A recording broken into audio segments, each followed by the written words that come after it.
it's Belana, the Spark to the Self, on this Witchy Wednesday. And today we're going to talk about the Morrigan, the Phantom Queen, the queen of the seen and the unseen, the 3-in-1, Anu, Maka, Ba, a figure of divine feminine, and how she has been incorporated into literature, especially into now a modern fairy tale story that I have written, v. Ulrich. Okay, and we're going to go over the story and the themes in it, because with the Morrigan, you really couldn't find anything about her, no books or anything about her within the past 10-15 years. So the more people who are experiencing her call are being inspired by her through art, through music. So if you listen to my YouTube video, The Morrigan's Call, it even has a band that was inspired, and their whole album is about her. It plays in the background. Okay, and the rights to the music belongs to their owners. Okay, with that. But yeah, the Morrigan's Call is something that people experience in adulthood, and you are drawn to certain people and certain things, and that's just because you're being activated to fulfill a certain life and soul purpose, and she is part of that soul purpose. So this story, The Princess and Her Inner Voice, is a modern fairy tale, meaning it encompasses modern challenges now. Fairy tales in the past were all outdated. They're all about don't go in the woods with the wolves, things of that nature. But none of the fairy tales involve what it's like to be a single parent or having to go through any kind of abuse. We're talking through isolation, narcissism, emotional abuse. We're talking about actual physical violence and intimidation. We don't have any kind of fairy tales so that can put that seed in the mind of a child, so that way they are equipped to have that red flag go off when they reach the teenage and adult years, so that way they don't have to go through those experiences. We live in the nuclear age, is a phrase coined by Carolyn Miss.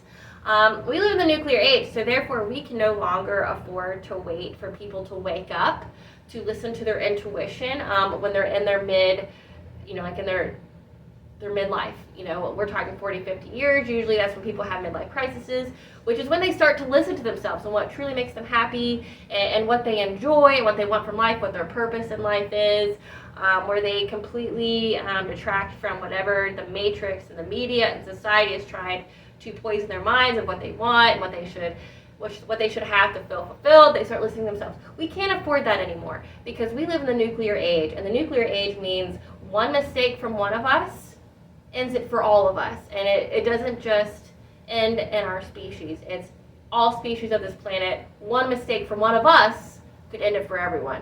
So we have to raise our vibrations. We have to be in a different level of consciousness in order to live in the nuclear world. So that means we have to start instilling, listening to your intuition, your gut, your inner voice at a young age. Especially, like I said, we have media now that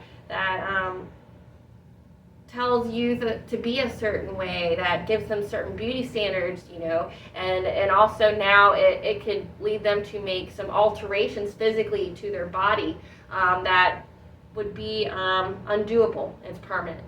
So they need to start listening to their inner voice now. It is very crucial that they do it now. So that's what this story is about. This is a fairy tale that's written in a form to where kids can understand.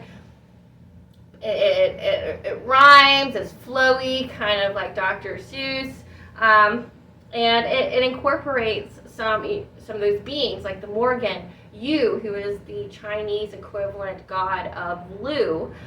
You have the fairies in here and details about the fairies, like, for instance, fairies, or the Shi, live in mounds, so mounds of dirt, hills. They are the people of the hills, the fair ones.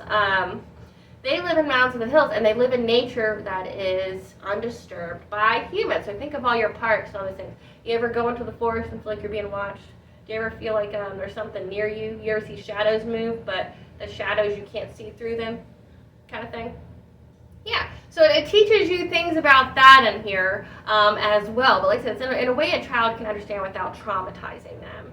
So the princess in here, she starts out with going through her mother's single single parenthood. But that was never for her. She had a man who came along who did things the right way. He came correct. He said, hey, I love you, asked her to dance, which asking to dance was my child's way of seeing a permanence to a relationship. In my child's mind, asking to dance was marriage.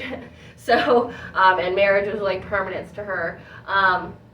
So it goes over that, and it goes how that this child, plays with the animals, and she's one with nature and the land. And she starts getting dreams. She starts getting dreams where her inner voice, her guidance, is telling her where to look, like telling her what books to read, what areas she needs to explore, where she should go. And then also helped her deal with certain things that I know my generation has been dealing with, and that is dealing with toxicity in families. You have generational curses.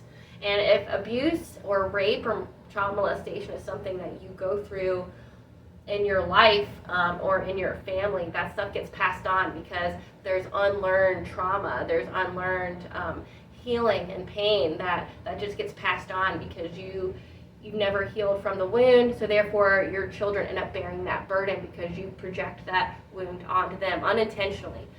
So they have that, and they end up repeating the same lessons.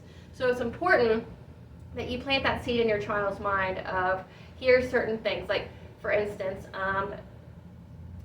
not every hand that's offered is there for your best intention. We have a lot of people out there that prey on weakness or prey on the vulnerable, and they'll see someone who needs help and they'll take advantage of it. Teach us stuff like that in here, and it's very important. Like I said, and then in abuse, when I went through school, abuse and rape were one definition answers. They weren't any other variations, nothing like that. Like domestic violence is just the guy beats the crap out of you, and rape it's you're forcefully held down and that's it. Like there's no other different kinds. This goes over that, teaching kids psychological wounds, either to give it to someone or to have the person who has to deal with it. Like I was saying, my generation, we've had to deal with family trauma, and sometimes you have to walk away, not just from, say, partnerships and relationships, but also family relationships. Sometimes you have to do that in order to retain your sense of self-love and mental health, because we've all had those kind of family members that it's like they're just negativity. They tear down your worth, they tear down who you are as a person, and then you go into this world with codependency issues, addictions, things of that nature, because it all has a toll. So it goes through this, and it also, because it is a fairy tale, the princess does get a happy ending. She does get to be with her prince, but the key message in this is that in order to be with your prince, your princess, whoever your ideal person is at the end, you cannot do that until you heal first, you're self-reliant, and you are independent before you can be with another person. Because it is very important for all children, but especially young women, that they need to know they need to be able to financially support themselves in this world. They need to be able to take care of themselves. We have that option. A majority, well, I'd say about half the world, we have the option. The women who have that option need to be taught how to handle the choices that she has now. If you have the choice that you can make a living and you can support yourself, then you need to do so, and you need to be prepared to do that. You need to be able to be on your own. You need to be stable on your own, and you need to be healed before you involve another person. And that's what this book is all about. You need to be self-reliant. You need to be independent. You need to have your own thoughts and listening to your own voice before you start getting with another person. And that's how you avoid codependency. That's how you avoid abuse, because when things get codependent, then that opens the way up for abuse. I mean, that's how a lot of domestic violence happens. People think that, your partner just starts beating on you the moment they date you. It's not like that. Typically, the people who are abusive are people who wait until you have a vulnerability, like a child, or you're moving or you move in together and you're down to your incomes, and you need, we live in the time where you need 2 incomes, and the fear of the loss of one of those incomes, resulting in homelessness or, poverty is definitely a mindset that women specifically really go through. And I know men go through that too, but specifically this is women need to understand this, that they need to be financially set, and they need to be self-reliant and be able to listen to themselves before they get any kind of partnership, so they don't lose their identity, so they don't lose who they are. And you have far different outcomes that last that. You can have your happy ending, but you have to be you first. You have to follow your inner voice, and you can follow your life path, and your ultimate happiness comes from that, because you are following the laws of attraction. You will be magnetizing what you are putting out. And if you are reliant, you're healthy, and you are doing good in the world, you will get those kind of outcomes to you. So, The Princess and Her Inner Voice, a modern fairy tale where the princess will learn to be resilient and go through life's challenges that are set in a modern time. She's dealing with guides and, like say, the fairies and the Morrigan and Lou, who help her navigate through this and sometimes give her strength and healing, and just give her prophetic foresight so that way she can navigate through herself to her happy ending with her prince. Okay, and I know in fairy tales from about 20 years ago, prior, it was all, the princesses get married and that's it. But in this book, the most important part is that the relationship is healthy and loving. Healthy and loving. That's what we care about. They live in a healthy and loving environment, and they're treated with love and respect. And if you are not treated with love and respect, then you need to pick yourself up and leave that life behind. You need to decide who has access to you. You need to decide what you spend your time and your energy on. You need to decide if this is healthy for me, if this is something that you want in your life, or if you don't want in your life.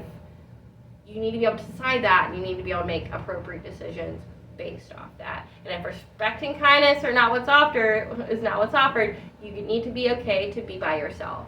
And that's what this is about. And the Morrigan, like I was saying, that is all what the Morrigan's all about. She's all about self-reliance. She's all about independence. She's a warrior goddess. She's all about strength.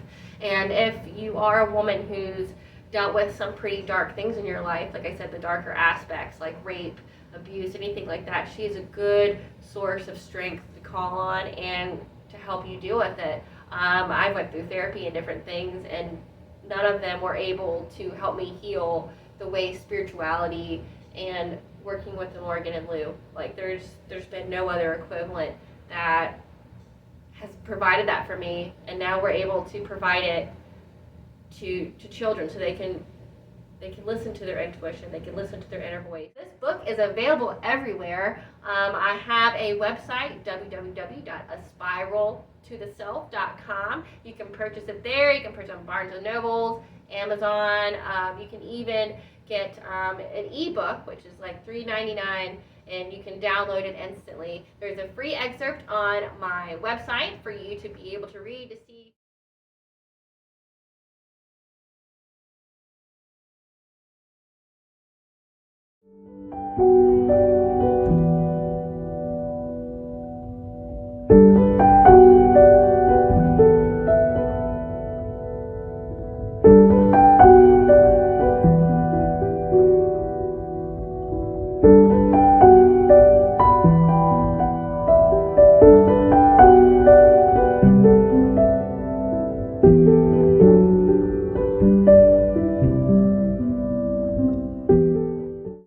Forward to talking with you guys and getting back to the Witchy Wednesday. All right, till later, guys. Bye.